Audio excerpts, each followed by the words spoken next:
राज्य में धान किणा 31 मार्च रही डेडलाइन एथर 76 लाख मेट्रिक टन धान किणा को टार्गेट रखिंट राज्य सरकार एजाए 71 लाख 50 हजार मेट्रिक टन धान कि सरी खाद्य जोगाण मंत्री कृष्णचंद्र पात्र रबी सीजन पर योजना चली खूब शीघ्र पंजीकरण आरंभ बोली से सूचना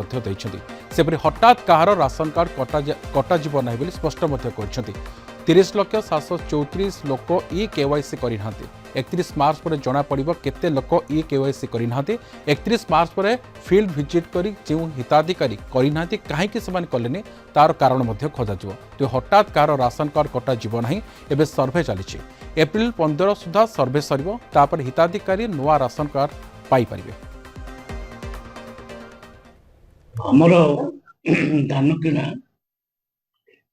वर्तमान सुधा 71 लाख 50 हजार मेट्रिक टन धान किणा सरला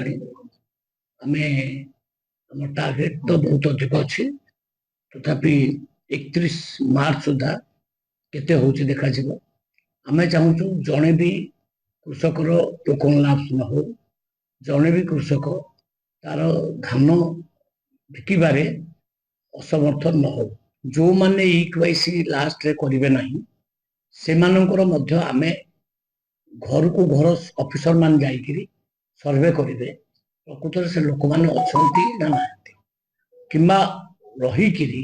से माने सरेंडर कर देले कि डिटेल आमे जानिला परे से गुडा को आमे राशन कार्ड को काटिबो हठात काटिबो नहीं आमे पूरा फील्ड सर्वे करिबो फील्ड सर्वे कला परे आमे काटिबो।